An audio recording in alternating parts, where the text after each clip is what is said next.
Hi Spectrum Youth. As you know, as part of our curriculum this year, we're doing the Power of Five.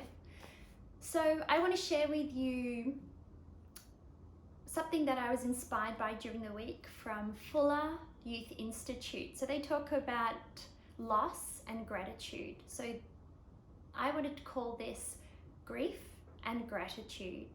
5 things that we're grieving, that we've lost during this time, and 5 things we need to be grateful for during this time. So I'm going to pour out a bit of my heart and some things you didn't know about me, just to help during this process, and feel free to chat about it afterwards when I send it to you. All right, here we go. The first thing I'm grieving during this time are hugs. I miss receiving them, but I miss giving them. Some of my friends have just had babies, and some friends I haven't seen for a very long time, so the few times that we've been able to catch, I miss giving them a hug and congratulating them, or just showing how much I love them through hugging them and being there for them. So definitely grieving hugs. The second thing I'm grieving are youth, you guys. I'm missing having all of us in a big group, making noise, making a mess on Fridays and on Sundays. So I do miss you, and I'm greatly looking forward to the day where we can all be together again. And I promise I will never complain about the noise or the mess ever again, because now I realize how much I'm missing you guys. The third thing I'm grieving is food, and this is specifically gathering a large group of us to share food, to cook food, to eat food, and to enjoy and to communicate and converse over food. So that's one thing I'm also grieving. I'm grieving service and serving our community. The 21st of December was the last time we all got together in a large group to serve the elderly at Cheng Pong Hing.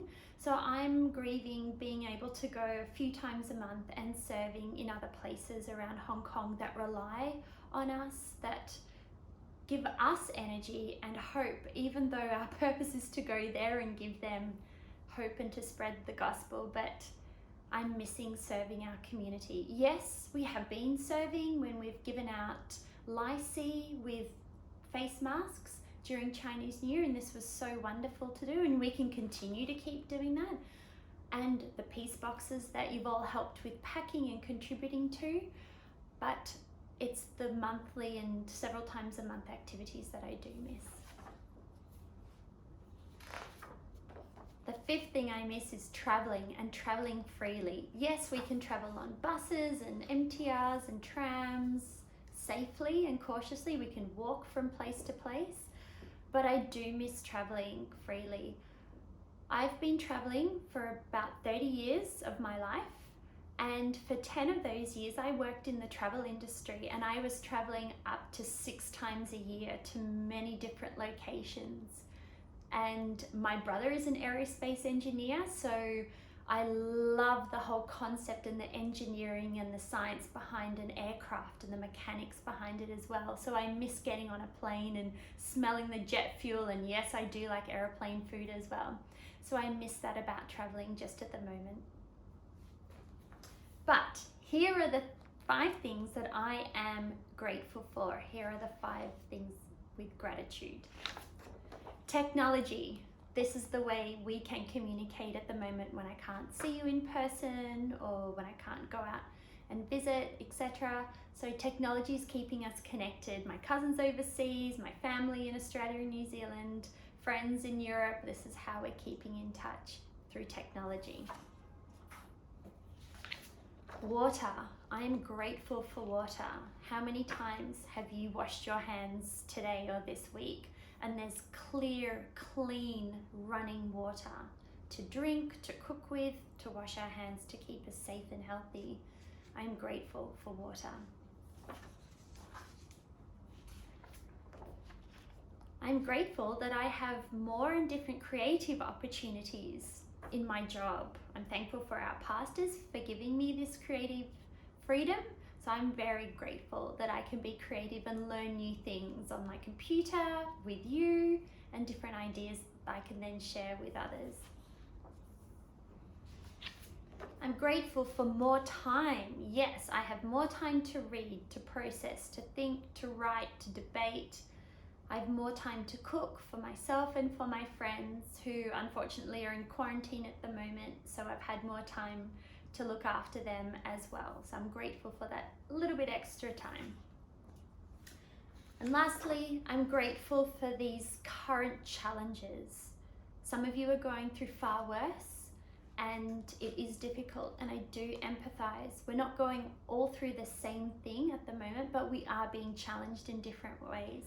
And I've been challenged in different situations, and emotionally I've experienced things that I've never felt before, but also emotions that I haven't experienced for a very long time that are starting to come back to me.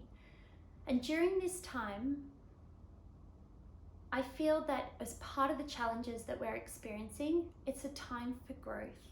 When we take our grief and we take our gratitude, we put it together, I truly believe this is a time of growth.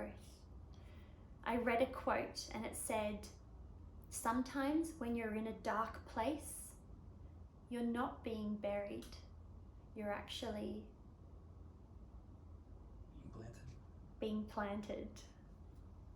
So this is a time where it is a slow process, it's dark, it's difficult, but it is a time when things are happening where you will grow from this. So please, please be encouraged. I want to read to you from Isaiah chapter 43, verses 18 and 19. Forget the former things, do not dwell on the past. See, I am doing a new thing. Now it springs up. Do you not perceive it? And this is God speaking to Isaiah to persevere during this time. And sometimes when God is asking us, do you perceive it? It's perfectly fine to go, no, it's been 8 weeks, still waiting. We need to be patient with ourselves, with our loved ones. We need to be kind to ourselves and our loved ones and the people around us. We're all in this together. It is going to take time, but when we take our growth and we understand that the things that we're experiencing through our grief and through our gratitude is taking us to a journey of growth, we're all in this together. So hang in there, and I'll speak to you soon. Spectrum versus the coronavirus. We're gonna win.